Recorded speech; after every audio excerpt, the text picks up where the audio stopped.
Hello friends, welcome back to success Mantra. तो friends, 1275 दरोगा भर्ती बिहार दरोगा का मुख्य परीक्षा, जैसा आप लोगों को पता ही है कि आपका पेपर 25 फरवरी 2024 को होने वाला है। उसके लिए बहुत ही कम दिन रह गए हैं। तो आपके अपने चैनल सक्सेस मंत्रा के द्वारा एडुटेरिया का प्रैक्टिस सेट चलाया जा रहा है, जो आप लोगों के लिए प्रैक्टिस सेट नंबर 5 लेकर आ गया हूँ। उससे पहले गाइज, अगर आपने प्रैक्टिस सेट नंबर 1 से लेकर 4 तक नहीं देखे हैं तो लिंक डिस्क्रिप्शन में है, आप जाकर वहाँ से देख सकते हैं। इसमें कुल 80 प्रश्न को उत्तर जानने का प्रयास करेंगे। जो प्रश्न आपको होंगे history, polity, geography, economics, current affairs और साइंस के प्रश्न देखने को मिलेंगे। तो चलिए जल्दी से वीडियो को फटाफट लाइक कर दीजिए, अपने दोस्तों के साथ शेयर कर दीजिए, और चैनल पे पहली बार आए हैं तो चैनल को सब्सक्राइब कर दीजिए, ताकि जब भी मैं महत्वपूर्ण वीडियो डालूँ तो सबसे पहले नोटिफिकेशन आपके पास पहुँचे। एवं दोस्त, वीडियो को प्लीज़ शुरू से अंत तक ज़रूर देखें, एवं अपना स्कोर ज़रूर कमेंट करें कि आपने कितने अटैम्प्ट किया है। तो चलिए दोस्तों, शुरू करते हैं। प्रैक्टिस सेट नंबर 5 का पहला प्रश्न आपके फोन स्क्रीन पे जो बोला जा रहा है कि बौद्ध ग्रंथ मंजिम निकाय किस भाषा में लिखी गई है। तो ये पाली भाषा में लिखी गई है। ऑप्शन सी इसका सही उत्तर हो जाएगा। बौद्ध धर्म की बात करूं तो बौद्ध धर्म के संस्थापक गौतम महात्मा बुद्ध थे, एवं गौतम बुद्ध का जन्म जो कि नेपाल के लुम्बिनी में 563 ईसा पूर्व में हुआ था। गौतम बुद्ध ने अपना प्रथम उपदेश जो कि सारनाथ में दिए थे, एवं यहीं से धर्मचक्र परिवर्तन की शुरुआत हुई थी। गौतम बुद्ध के गृह त्याग को ही महाभिनिष्क्रमण कहते हैं। अगला प्रश्न, भुवनेश्वर के लिंगराज मंदिर निम्न में से किस शैली में बना है। तो ये नागर शैली में बना है। ऑप्शन ए इसका सही उत्तर हो जाएगा, जो कि यह मंदिर चतुष्कोणीय है। नागर शैली जो कि उत्तर भारत में हिमालय के विंध्य प्रदेश के भूभाग में विकसित है। आपका पौलो चालुक्य, चोल एवं पांड्या शासकों के शासनकाल में द्रविड़ शैली में मंदिरों का निर्माण हुआ था। अगला प्रश्न, मौर्य काल में रज्जुग्रहण का कार्य क्या था। तो ये था भूमि की माप करना। ऑप्शन डी इसका सही उत्तर हो जाएगा। मौर्य काल में जो कि भूमि कर का 1/6 भाग लिया जाता था। अगला प्रश्न, हर्षवर्धन पुत्र था। तो ये था प्रभाकर वर्धन का। ऑप्शन डी इसका सही उत्तर हो जाएगा। थानेश्वर के स्थान पर हर्षवर्धन ने अपनी राजधानी कनौज में स्थापित किया था। पुष्यभूति वंश की प्रारंभिक राजधानी थानेश्वर थी, एवं पुष्यभूति वंश का संस्थापक ही पुष्यभूति था। अगला प्रश्न, महाभारत के अनुसार उत्तरी पंचाल की राजधानी स्थित थी। तो ये अहिछत्र में थी। ऑप्शन सी इसका सही उत्तर हो जाएगा। हस्तिनापुर तथा इंद्रप्रस्थ कुरु की राजधानी थी, कुरु की। अगला प्रश्न, संत तुकाराम किस शासक के समकालीन थे। तो ये शिवाजी के समकालीन थे। ऑप्शन बी इसका सही उत्तर हो जाएगा। अगला प्रश्न, हुमायूं ने चुनार दुर्ग पर प्रथम बार आक्रमण कब किया था। तो ये 1532 ईस्वी में किया था। ऑप्शन ए इसका सही उत्तर हो जाएगा। वैसे 1532 ईस्वी में दोरिया नामक स्थान पर ही हुमायूं की सेना और मोहम्मद लोदी की सेना के बीच में यह युद्ध हुआ था, जिसमें मोहम्मद लोदी की सेना को पराजय मिला था। अगला प्रश्न, मध्यकालीन भारत में खराज किससे संबंधित था। तो ये भू राजस्व से संबंधित था। ऑप्शन डी इसका सही उत्तर हो जाएगा। मध्यकालीन में गैर मुस्लिम से ले जाने वाला कर ही भू राजस्व कर था। अगला प्रश्न, इत्माद उद दौला का मकबरा किससे संबंधित है। तो ये है जहांगीर से। ऑप्शन डी इसका सही उत्तर हो जाएगा। नूरजहां ने 1622 ईस्वी में अपने पिता की मृत्यु पर ही आगरा इत्माद उद दौला का मकबरा बनाया था, और इत्माद उद दौला जो कि नूरजहां के पिता को जहांगीर द्वारा दी गई ये उपाधि थी। अगला प्रश्न, किस गुरु का मृत्यु चेचक के कारण हुई थी। तो ये है गुरु हरिकिशन। ऑप्शन बी इसका सही उत्तर हो जाएगा। गुरु रामदास जो कि मुगलकालीन शासक अकबर के साथ मैत्रीपूर्ण संबंध था। अगला प्रश्न, निम्नलिखित में से कौन एक सही सुमेलित है। तो आप लोग देख लीजिए कि प्रथम अंगमेशूर युद्ध हैदर अली पराजित हुआ था। द्वितीय अंगमेशूर युद्ध हैदर अली ने अंग्रेजों को पराजित किया था। तृतीय अंगमेशूर युद्ध टीपू सुल्तान युद्ध जीता और अपना भूभाग अंग्रेजों को नहीं दिया। चतुर्थ आंग्मसूरुद, जो कि टीपू सुल्तान पराजित हुआ वह युद्ध के मध्य दिवंगत हो गया यानी मारा गया। तो ऑप्शन डी इसका सही उत्तर हो जाएगा। वैसे प्रथम आंग्मसूरुद जो कि अंग्रेजों और हैदर अली के बीच हुआ था, आपका ये युद्ध 1767 से 69 के बीच में हुआ था। द्वितीय आंग्मसूरुद आपका ये 1780 से 84 के बीच हुआ था, जो कि मंगलौर के संधि के तहत समाप्त हो गया था। उस समय गवर्नर जनरल वारेन हेस्टिंग्स थे। तृतीय आंग्मसूरुद उस समय गवर्नर जनरल लॉर्ड कॉर्नवालिस थे एवं यह युद्ध 1790 से 92 के बीच में हुआ था तथा श्रीरंगपट्टनम के संधि के साथ समाप्त किया गया था। तो इस प्रकार आपका ऑप्शन डी जो कि सुमेलित है। अगला प्रश्न, ब्रह्मा समाज के सिद्धांत आधारित है, तो यह है एकेश्वरवाद। ऑप्शन सी इसका सही उत्तर हो जाएगा। एकेश्वरवाद राजा राम मोहन राय को भारत में नवजागरण का अग्रदूत या सुधार आंदोलन का प्रवर्तक कहते हैं। 1828 में राजा राम मोहन राय ने ब्रह्मा समाज की स्थापना की थी। अगला प्रश्न, 1875 के दक्कन के दंगों का तत्कालीन कारण क्या था? तो ये था महाजनों के द्वारा ऊंची ब्याज दर। ऑप्शन डी इसका सही उत्तर हो जाएगा। जो कि पुणे और अहमदाबाद जिलों के किसानों ने साहूकारों के खिलाफ विद्रोह किया था। विद्रोह का आधार था कि रैयतवाड़ी व्यवस्था के अंतर्गत अधिकारियों द्वारा किसान पर आरोपित किए गए भारी कर वसूली करना। अगला प्रश्न, अंग्रेजी ईस्ट इंडिया कंपनी को भारत में व्यापार करने का चार्टर किसने प्रदान किया था? तो ये किए थे महारानी एलिजाबेथ प्रथम ने। ऑप्शन बी इसका सही उत्तर हो जाएगा। 1600 ईस्वी के आसपास एलिजाबेथ ने 15 वर्षों के लिए पूर्वी देशों के साथ व्यापार करने का एक अधिकार प्रदान किया था। अगला प्रश्न, सविनय अवज्ञा आंदोलन अंतिम रूप से कब वापस किया गया था? तो ये अप्रैल 1934 में वापस किया गया था। ऑप्शन डी इसका सही उत्तर हो जाएगा। अगला प्रश्न, अनुसूचित जातियों, अनुसूचित जनजातियों और अन्य दुर्बल वर्गों के शिक्षा संबंधी हितों की अभिवृद्धि के लिए किस अनुच्छेद में चर्चा की गई है? तो अनुच्छेद है 46। ऑप्शन डी इसका सही उत्तर हो जाएगा। अनुच्छेद 30 बोलता है कि शिक्षण संस्थानों की स्थापना और प्रशासन करने का अल्पसंख्यक वर्गों का अधिकार इसमें उल्लिखित किया गया है। अनुच्छेद 44 जो कि नागरिकों के लिए एक समान नागरिक संहिता दिया गया है, एवं अनुच्छेद 45 इसमें 6 वर्ष से कम आयु के बालकों को निःशुल्क शिक्षा एवं अनिवार्य शिक्षा का प्रदान किया गया है। अगला प्रश्न, राष्ट्रीय अंतिम सरकार में रियासतों का विभाग किसे दिया गया है? तो यह सरदार वल्लभ भाई पटेल जी को दिया गया था। ऑप्शन सी इसका सही उत्तर हो जाएगा। वही रक्षा मंत्री थे बलदेव सिंह जी। अगला प्रश्न, मुख्य निर्वाचन आयुक्त का कार्यकाल होता है, तो ये 6 वर्ष और 65 वर्ष तक, जो पहले हो जाए 6 वर्ष या 65 वर्ष। ऑप्शन ए इसका सही उत्तर हो जाएगा। अगला प्रश्न, प्रतिवर्ष वित्त मंत्री बजट वार्षिक वित्तीय विवरण किस अनुच्छेद के तहत प्रस्तुत करता है? तो ये अनुच्छेद 112 है। अनुच्छेद 110 जो कि धन विधेयक 110 के द्वारा परिभाषित किया गया है। अनुच्छेद 119 जो कि वित्तीय व्यवसाय के संबंध में संसद में प्रक्रिया के कानून द्वारा विनिमय का प्रावधान किया गया है, एवं अनुच्छेद 125 न्यायाधीशों का वेतन के बारे में उल्लिखित किया गया है।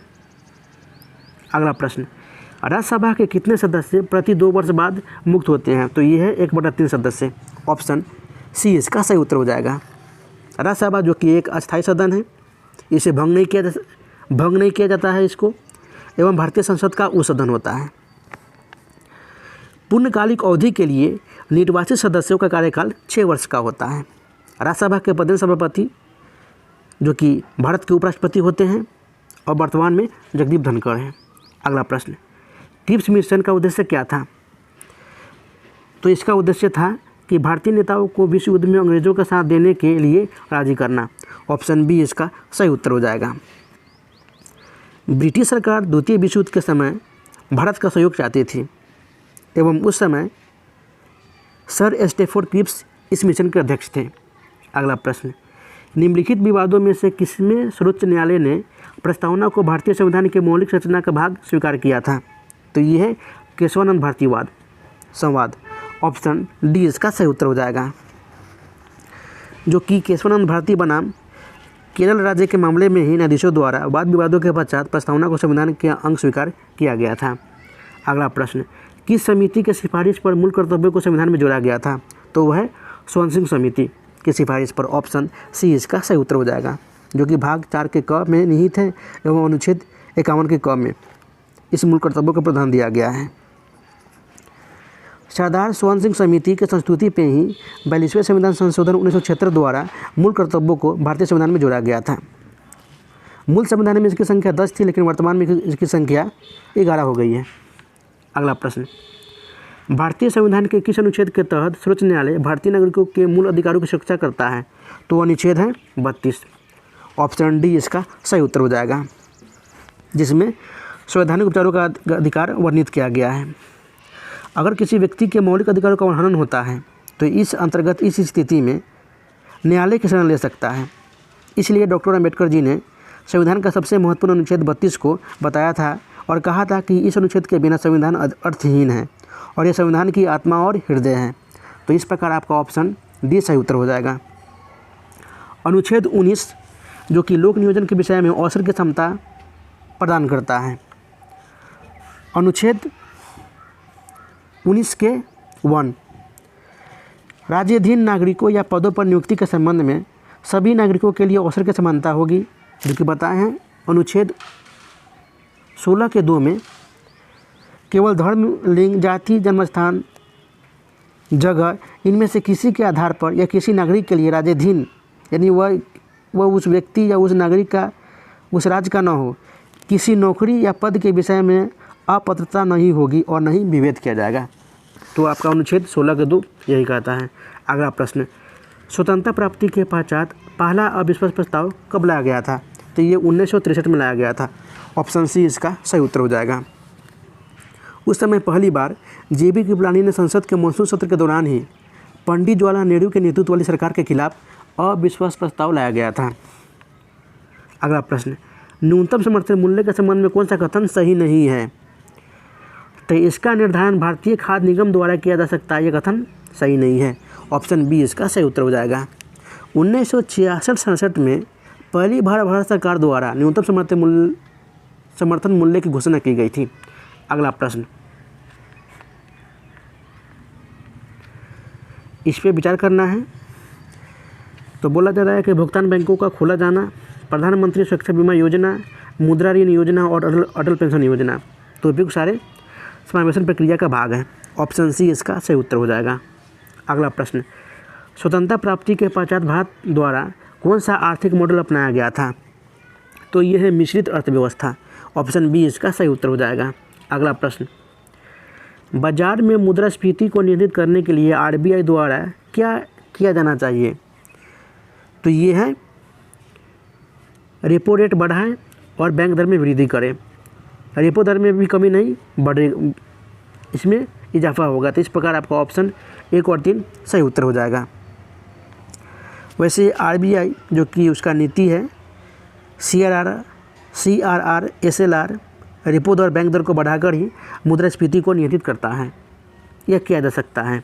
अगला प्रश्न, मुद्रा का क्या तात्पर्य होता है? तो ये होता है मूल्य का मापक। ऑप्शन ए इसका सही उत्तर हो जाएगा और इसके द्वारा ही दैनिक जीवन में खरीद या बिक्री की जाती है। अगला प्रश्न, why I am a Hindu तथा एन एरा ऑफ डार्कनेस नामक पुस्तक के लेखक कौन है? तो ये है शशि थरूर जी, जो कि ये भारतीय राष्ट्रीय कांग्रेस के नेता हैं एवं इनकी यह पुस्तक 2018 में प्रकाशित हुई थी। अगला प्रश्न, माउंट एवरेस्ट पर चढ़ने वाली प्रथम भारतीय महिला कौन है? तो ये है बचेंद्री पाल। ऑप्शन डी इसका सही उत्तर हो जाएगा, जो कि यह उत्तराखंड की रहने वाली है एवं पहली बार 1984 में एवरेस्ट फतह किया था और भारत को गौरवान्वित फील करवाया था। अगला प्रश्न, निम्न में से कौन सी किताब सरोजिनी नायडू द्वारा लिखित नहीं है? तो ये है the golden bird. Option C इसका सही उत्तर हो जाएगा। द गोल्डन बर्ड जो कि आपका ये ग्रिम और विलियम ग्रिम द्वारा लिखा गया पुस्तक है। अगला प्रश्न, किजिल कुम रेगिस्तान कहाँ स्थित है? तो ये है कजाकिस्तान में, तुर्कमेनिस्तान में और उज्बेकिस्तान में, यानी उपयुक्त सभी में। ऑप्शन डी इसका सही उत्तर हो जाएगा। जो कि यह मध्य एशिया में स्थित एक रेगिस्तान है एवं इसका कुल क्षेत्रफल 2,98,000 वर्ग किलोमीटर है। अगला प्रश्न,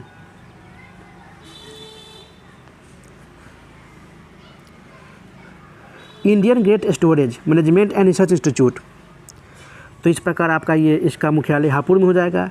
राष्ट्रीय उद्यमिता एवं लघु व्यवसाय विकास संस्थान, तो ये आपका हो जाएगा उत्तर प्रदेश के ग्रेटर नोएडा में। गोविंद वल्लभ पंत सामाजिक विज्ञान संस्थान, तो ये आपका हो जाएगा इलाहाबाद में, तथा हरिचंद अनुसंधान संस्थान आपका ये इलाहाबाद में।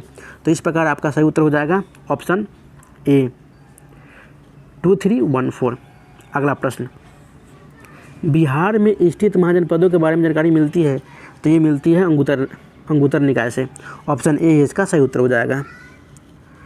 वैसे बौद्ध रचनाओं में 16 महाजनपदों का उल्लेख किया गया है, जिसमें लगभग 10 गणराज्यों की चर्चा मिलती है। इसमें 3 महाजनपद जो कि बिहार से हैं, अंग, मगध, लिच्छवी, एवं सबसे शक्तिशाली महाजनपद मगध ही हैं। अगला प्रश्न, बिहार की सबसे प्राचीन परियोजना कौन सी है, तो ये है सोन परियोजना। ऑप्शन ए इसका सही उत्तर हो जाएगा एवं सबसे पहली बार परिचालन इसका 1874 में हुआ था। अगला प्रश्न, बिहार में गंगा नदी में दक्षिण दिशा से मिलने वाली नदियों में कौन नहीं है, तो ये है महानंदा। ऑप्शन डी इसका सही उत्तर हो जाएगा, जो कि बिहार के मैदान की सबसे पूर्वी नदी है एवं यह पूर्णिया और कटिहार जिले में बहती हुई हिमालय से निकलने वाली गंगा की सबसे अधिक सहायक नदी है। अगला प्रश्न, मछलियाँ अपने गलफड़ों की सहायता से सांस लेती है, जिनमें प्रचुर मात्रा में रक्त वाहिकाएँ होती है। गलफड़े मछली की मदद करते हैं, तो ये पानी में घुली ऑक्सीजन लेकर। ऑप्शन बी इसका सही उत्तर हो जाएगा। मछलियों के गलफड़े उन्हें पानी में घुली ऑक्सीजन का उपयोग करने में मदद करती हैं एवं गिल्सों के गैसों का आदान प्रदान रक्त वाहिकाओं के अच्छी आपूर्ति द्वारा की जाती है। अगला प्रश्न, ईस्ट का उपयोग वाहन और बियर उद्योगों में किया जाता है क्योंकि यह श्वसन करता है, तो ये अव्ययी रूप से अल्कोहल का उत्पादन करता है। ऑप्शन सी इसका सही उत्तर हो जाएगा। अगला प्रश्न, धातु विद्युत के अच्छे सुचालक होते हैं क्योंकि उनमें मुक्त इलेक्ट्रॉन होते हैं। ऑप्शन ए इसका सही उत्तर हो जाएगा, क्योंकि उनके पास बहुत बड़ी संख्या में मुक्त वैलेंस इलेक्ट्रॉन होते हैं। अगला प्रश्न, मिट्टी का सबसे महत्वपूर्ण कारक जो प्रदूषक हो सकता है, तो यह है प्लास्टिक। ऑप्शन ए इसका सही उत्तर हो जाएगा। अगला प्रश्न, वनों की कटाई से होने वाले प्रभावों में कौन सा कथन गलत है, तो यह पोषक तत्वों के पुनर्चक्रण को गति देता है, यह कथन गलत है। ऑप्शन सी इसका सही उत्तर हो जाएगा। अगला प्रश्न, जो कि एक तरफ पतन दे रखा है और एक तरफ राज्य दे रखा है, तो भटकल, तो ये कर्नाटक का है। एलेप्पी ये केरल का, कानिकारा आपका ये आंध्र प्रदेश का, और तूतीकोरिन आपका ये तमिलनाडु का है। तो इस प्रकार आपका सही उत्तर सी 3142। अगला प्रश्न, सतलज तथा काली नदियों के बीच स्थित हिमालय के भाग को डैश के नाम से भी जाना जाता है, तो ये है कुमायूं हिमालय। ऑप्शन सी इसका सही उत्तर हो जाएगा, जो कि यह उत्तराखंड में फैला हुआ है। अगला प्रश्न, ऊंचे क्षेत्रों में लेटेराइट मृदा की रचना होती है, तो ये होती है अम्लीय। ऑप्शन सी इसका सही उत्तर हो जाएगा। लेटेराइट मिट्टी का निर्माण जो कि भारी वर्षा के कारण निछालन प्रक्रिया के कारण होता है। शुष्क मौसम में यह मिट्टी सूख जाती है और इसका स्वरूप चट्टान ले लेता है। अगला प्रश्न, गैबोन देश की राजधानी निम्न में से कौन सा देश है, तो ये है लिब्रेविले। ऑप्शन बी इसका सही उत्तर हो जाएगा। वही बंजूल, तो ये गाम्बिया देश की राजधानी है। मोरोनी जो कि ये कोमोरोस देश की राजधानी है, और ब्राज़ाविले जो कि ये कांगो देश की राजधानी है। अगला प्रश्न जो कि मिलान करना है, तो उष्णकटिबंधीय सदाहरित, तो ये वन शिलोंग में पाया जाता है। मानसून शिवालिक श्रेणी के कारण होता है।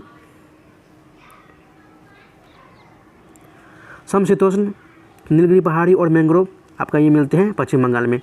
तो इस प्रकार आपका सही उत्तर हो जाएगा 2143। ऑप्शन सी इसका सही उत्तर हो जाएगा। अगला प्रश्न, निम्न इसको भी मिलान करना है, जनजातीय और एक तरफ प्रदेश दे रखा है। तो भील जनजाति आपका ये मालवा हो जाएगा। थारू तो ये तराई। गोंड तो ये आपका हो जाएगा बस्तर। और टोडा आपका ये नीलगिरी। तो इस प्रकार आपका सही उत्तर हो जाएगा A 4132 ऑप्शन सही उत्तर हो जाएगा। अगला प्रश्न, डोल ड्रम्स दबाव क्षेत्र निम्नलिखित में से किन दो अक्षांशों के मध्य स्थित है? तो ये 10 डिग्री उत्तर से 10 डिग्री दक्षिणी के मध्य स्थित है। ऑप्शन ए इसका सही उत्तर हो जाएगा, जो कि ये निम्न वायुदाब का क्षेत्र पाया जाता है। इस क्षेत्र में क्षैतिज पवन नहीं चलती, क्योंकि इस ओर बढ़ने वाले पवनें इसकी सीमाओं के समीप पहुंचते ही गर्म होकर ऊपर उठने लगती हैं और संवहनीय धाराओं को जन्म देती है, जिससे हवा की गति कम होने के कारण इसे हम शांत वातावरण भी कहते हैं और इसे शांत पेटी भी कहते हैं। अगला प्रश्न, निम्नलिखित में से किसके शारीरिक बनावट संगठन में एक द्विपार्श्विक समरूपता में बांटा होता है? तो ये है एनिलिडा। ऑप्शन सी इसका सही उत्तर हो जाएगा। अगला प्रश्न, निम्नलिखित में से कौन सा युग्म नियतापी प्राणियों का है? तो ये है मोर एवं ऊँट। ऑप्शन डी इसका सही उत्तर हो जाएगा। उसके बाद मैं बोल दूँ गाइज दोस्त कि सभी पक्षी एवं स्तनधारी जीव नियतापी के अंतर्गत आते हैं। तो पक्षी और स्तनधारी तो मगरमच्छ शुतुरमुर्ग भी है, लेकिन ये अपवाद है। मगरमच्छ, डॉगफिश, कछुआ जो कि ये असमतापी जंतु होते हैं। इस प्रकार आपका सही उत्तर हो जाएगा मोर एवं ऊँट, जो कि मोर एवं ऊँट के अपने शरीर का तापमान किसी भी वातावरण में नियमित कर सकते हैं या स्थिर रख सकते हैं, इसलिए ये गर्म रुधिर वाले जंतु या नियतापी कहलाते हैं। अगला प्रश्न, निम्नलिखित में से कौन सा कोशिका अंगक मुख्य रूप से पाचक एंजाइमों के संग्रहकाल की तरह कार्य करता है? तो यह है लाइसोसोम। ऑप्शन सी इसका सही उत्तर हो जाएगा, जो कि एक एकल झिल्लीबद्ध कोशिकांग है जिसमें अनेक प्रकार के पाचक या जल अपघटनीय एंजाइम पाए जाते हैं। जल अपघटनीय एंजाइमों की उपस्थिति के कारण ही इसे कोशिका की आत्महत्या की थैली कहते हैं। अगला प्रश्न, पादप वृद्धि नियामक भिन्न रासायनिक संरचनाओं के छोटे साधारण अणु होते हैं, ये क्या हैं? तो ये आपका ये इंडोल, यौगिक, एडिनल, उत्पन्न, कैरोनिटाइड और टर्पिन है। ऑप्शन बी इसका सही उत्तर हो जाएगा। अगला प्रश्न, निम्नलिखित उर्वरकों में से किसी एक का अत्यधिक उपयोग भौम जल में एक अविषालु पदार्थ की उपस्थिति के लिए जिम्मेदार हो सकता है? तो ये है फास्फोट और पोटेशियम। ऑप्शन डी इसका सही उत्तर हो जाएगा। फास्फोट एवं पोटेशियम उर्वरक का अत्यधिक उपयोग भौमजल में एक विषालु पदार्थ की उपस्थिति के लिए उत्तरदायी हो सकता है। अगला प्रश्न, दुमता बिमरी अधिक ऊंचाई पर होती है, इसका कारण क्या है? तो ये है ऑक्सीजन का निम्न आंशिक दबाव। ऑप्शन बी इसका सही उत्तर हो जाएगा, क्योंकि अत्यधिक ऊंचाई पर ऑक्सीजन का निम्न आंशिक दबाव बन जाता है। अगला प्रश्न, हमारे शरीर में ग्लूकोज ऊर्जा का एक महत्वपूर्ण स्रोत है। ग्लूकोज निम्नलिखित में से किस प्रकार के कार्बनिक अणु का एक प्रकार है? तो यह है कार्बोहाइड्रेट का। कार्बोहाइड्रेट जो कि कार्बन, हाइड्रोजन और ऑक्सीजन का मिश्रण है, 1:2:1 के रेशियो में है, एवं हमारे शरीर में ऊर्जा की आवश्यकता की पूर्ति कार्बोहाइड्रेट के द्वारा ही की जाती है। अगला प्रश्न, बोला जा रहा है कि बल के चुंबकीय रेखाओं के गुणों के संबंध में सही कथन का चयन कीजिए। तो इस प्रकार आपका बल की चुंबकीय रेखाएं कभी भी प्रतिच्छेद नहीं करती, ये कथन भी सत्य है, तथा वर्ग बल की चुंबकीय रेखाएं चुंबक के पिंड तक फैली हुई निरंतर वक्र में बंद होती है, ये भी सही है। इस प्रकार आपका ऑप्शन सी 1 और 4 सही उत्तर हो जाएगा। चुंबकीय बल रेखा जो कि आपका ये उत्तरी ध्रुव से शुरू होकर दक्षिण ध्रुव पर समाप्त होती है, तो यहाँ पे आपका गलत दे रखा है, एवं वह भूमध्य रेखा की तुलना में ध्रुवों पे अधिकतम होती है, न कि ध्रुव की तुलना में भूमध्य रेखा पे अधिकतम होती है। अगला प्रश्न, निम्नलिखित में से कौन सा एक विद्युत ऊर्जा का प्रकाश ऊर्जा में रूपांतरित नहीं करता या करती है? तो ये है मोमबत्ती। ऑप्शन ए इसका सही उत्तर हो जाएगा। अगला प्रश्न, प्रकाश संश्लेषण के लिए निम्नलिखित में से किन तत्वों की आवश्यकता होती है?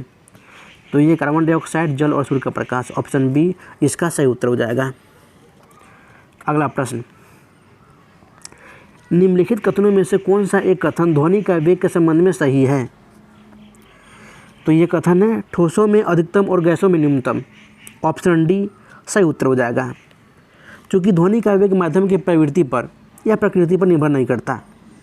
सबसे ज़्यादा वेग ठोस में होता है और गैस में न्यूनतम होता है। अगला प्रश्न, निम्नलिखित कथनों में से कौन सा एक सही नहीं है? तो 20 हर्ट्ज से कम आवृत्ति वाले ध्वनि तरंगों को पराश्रव्य तरंगे कहते हैं। ये कथन गलत है क्योंकि ये अश्रव्य तरंगे कहते हैं। ऑप्शन बी इसका सही उत्तर हो जाएगा। एक्स किरणें होती है तो एक्स किरणें होती है विद्युत क्षेत्र या चुंबकीय क्षेत्र द्वारा विक्षेपित नहीं होती। ऑप्शन डी इसका सही उत्तर हो जाएगा। एक्स किरणें जो कि विद्युत चुंबकीय तरंगे होती है और इसमें कोई आवेश नहीं होता। अगला प्रश्न, निम्नलिखित में से किसमें प्रकाशक समूह समन्वयता संभव नहीं है? तो ये है एल्किल हैलाइड। ऑप्शन सी इसका सही उत्तर हो जाएगा। अगला प्रश्न, ग्रेफाइट में प्रत्येक परमाणु 3 अन्य कार्बन परमाणुओं से संबंध कैसे बनाता है? तो ये बोला जा रहा है उसी तल में एक षटकोणीय विन्यास बनाकर। ऑप्शन बी इसका सही उत्तर हो जाएगा। ग्रेफाइट में प्रत्येक कार्बन परमाणु समान तल में निकटवर्ती 3 अन्य कार्बन परमाणुओं से जुड़कर षटकोणीय वलय के रूप में व्यवस्थित होती है। अगला प्रश्न, वर्ण लेखन या क्रोमेटोग्राफी को प्रस्तुत करके निम्नलिखित में से कौन से पृथक नहीं किए जा सकते? तो ये है रेडियो समस्थानिक। ऑप्शन ए इसका सही उत्तर हो जाएगा। रेडियो समस्थानिक जो कि एक ही विलय पदार्थों में घुलनशील नहीं होते, इसलिए इसको वर्ण लेखन के प्रक्रम द्वारा भी पृथक नहीं किया जा सकता। अगला प्रश्न, निम्नलिखित कथन पर विचार कीजिए और किसी तत्व के परमाणु द्रव्यमान को तुलना किसी तत्व के परमाणु क्रमांक उस तत्व के गुणों को दर्शाने में अधिकतम सक्षम है। तो ये किस वैज्ञानिक के उपरोक्त कथन है? तो यह है हेनरी मोसले के। ऑप्शन बी इसका सही उत्तर हो जाएगा क्योंकि हेनरी मोसले ने ही प्रसिद्ध किया था कि तत्वों का मौलिक गुण परमाणु क्रमांक होता है, परमाणु भार नहीं। लेकिन मेंडलीव के आवर्त सारणी को संशोधित करके आधुनिक आवर्त को नियम प्रस्तावित किया है और मोसले ने ही बताया है कि तत्वों के भौतिक और परमाणु गुण उसके क्रमांकों के फलन होते हैं। अगला प्रश्न, किसी द्रव्य या उसमें अविलय पदार्थ के अवयव को किसी विधि द्वारा अलग किया जाता है? तो यह है निस्यंदन प्रक्रिया द्वारा। ऑप्शन सी इसका सही उत्तर हो जाएगा। जैसे रेत और जल के मिश्रण में रेत के भारी कण तली में बढ़ जाते हैं और निस्तारण यानी निस्यंदन की प्रक्रिया द्वारा जल को अलग किया जाता है। अगला प्रश्न, द्रव्य की अवस्थाओं की अधिकतम संख्या कितनी होती है? तो ये 5 होती है। ऑप्शन बी इसका सही उत्तर हो जाएगा। वैसे द्रव्य की तीन प्रमुख अवस्थाएं होते हैं, ठोस, द्रव, गैस, लेकिन आधुनिक खोज के आधार पर इसे 5 भागों में बांटा गया है। चौथा 5वां आपका प्लाज्मा और बोस है। अगला प्रश्न, किसी तत्व के रासायनिक गुणधर्म किस पर निर्भर करता है? गुणधर्म, तो ये तत्वों के सबसे बाहरी कोष में इलेक्ट्रॉनों की संख्या पर निर्भर करता है। ऑप्शन डी इसका सही उत्तर हो जाएगा। यदि किसी तत्व के बाहरी कक्ष में 8 इलेक्ट्रॉन अष्टक है तो उस तत्व अधिक अस्थायी होगा। अगला प्रश्न, किस विभाग ने राष्ट्रव्यापी डिजिटल जीवन प्रमाण पत्र अभियान 2.0 लॉन्च किया है? तो ये है पेंशन एवं पेंशनभोगी कल्याण विभाग के द्वारा लॉन्च किया गया है। ऑप्शन ए इसका सही उत्तर हो जाएगा। अगला प्रश्न, one nation one student ID card का नाम क्या रखा है? तो ये रखा गया है अपार ID। ऑप्शन ए इसका सही उत्तर हो जाएगा, जो कि केंद्रीय शिक्षा मंत्रालय के द्वारा यह ID कार्ड का नाम रखा गया है। अगला प्रश्न, प्रोजेक्ट उद्धव हाल ही में खबरों में देखा गया था। यह सेना डैश और डैश के बीच एक संयुक्त सहयोग है। तो ये है United services institution of India के द्वारा। ऑप्शन सी इसका सही उत्तर हो जाएगा, शुभारंभ किया गया था। अगला प्रश्न, ईफी 2023 किस फिल्म ने सर्वश्रेष्ठ फिल्म का पुरस्कार जीता है? तो ये जीता है एंडलेस बॉर्डर्स ने। ऑप्शन बी इसका सही उत्तर हो जाएगा, जो कि ये अब्बास अमीनी द्वारा फारसी फिल्म है और इसको 54वें ईफी में सर्वश्रेष्ठ फिल्म का पुरस्कार गोल्डन पीकॉक पुरस्कार मिला है। अगला प्रश्न, फरवरी 2023 में आर्द्रभूमि बचाओ अभियान किसने शुरू किया था? तो ये भूपेंद्र यादव जी ने शुरू किया था। ऑप्शन बी इसका सही उत्तर हो जाएगा, जो कि ये केंद्रीय पर्यावरण मंत्री और जलवायु मंत्री हैं। अगला प्रश्न, सिटी इंडेक्स 2023 के अनुसार 9 महिला अरबपतियों के साथ भारत का कौन सा स्थान पे है? तो ये 5वां स्थान पे है। वही पहला 92 महिला अरबपतियों के साथ अमेरिका पहले स्थान पे एवं दूसरे स्थान पे चीन है 36 महिला अरबपतियों के साथ। 46 महिला अरबपतियों के साथ। दूसरे स्थान पे चीन है। अगला प्रश्न, भारत के लिए कार्बन उत्सर्जन में शुद्ध शून्य नेट जीरो हासिल करने का लक्षित वर्ष क्या है? तो ये है 2070। ऑप्शन सी इसका सही उत्तर हो जाएगा। अगला प्रश्न, सरकार ने अनधिकृत कोयला खनन गतिविधियों की सूचना देने के लिए एक मोबाइल ऐप लॉन्च किया है। ऐप का नाम क्या है? तो ये है खनन प्रहरी। ऑप्शन डी इसका सही उत्तर हो जाएगा। अगला प्रश्न, फीचर फोटोग्राफी श्रेणी में पत्रकारिता में 2023 का पुलित्ज़र पुरस्कार किसने जीता है? तो ये क्रिस्टीना हाउस को मिला है। ऑप्शन सी इसका सही उत्तर हो जाएगा। जो कि लॉस एंजलिस टाइम्स के क्रिस्टीना हाउस ने ही फीचर फोटोग्राफी श्रेणी में पत्रकारिता में 2023 में पुलित्ज़र पुरस्कार जीता है। एवं इस वीडियो का लास्ट प्रश्न आपके फोन स्क्रीन पे बोला जा रहा है कि निम्नलिखित में से कौन सा राज्य पोषण जागरूकता सूचकांक 2023 में शीर्ष राज्य के रूप में उभरा है? तो ये है पंजाब। ऑप्शन ए इसका सही उत्तर हो जाएगा। जो कि प्रोटीन का अधिकार अभियान ने पोषण जागरूकता सूचकांक 2023 जारी किया है और उसमें पंजाब ने शीर्ष राज्य के रूप में उभरा है। तो इस प्रकार आपका 80 क्वेश्चन समाप्त हो गए। तो गाइज वीडियो अगर अच्छी लगी हो तो वीडियो को लाइक कर दीजिए, अपने दोस्तों के साथ शेयर कर दीजिए और चैनल पे पहली बार आए हैं तो चैनल को सब्सक्राइब कर दीजिए ताकि जब भी मैं महत्वपूर्ण वीडियो डालूँ तो सबसे पहले नोटिफिकेशन आपके पास पहुँचे। तो फिर मिलते हैं नेक्स्ट वीडियो में, तब तक के लिए good bye, Jai Hind, take care of yourself.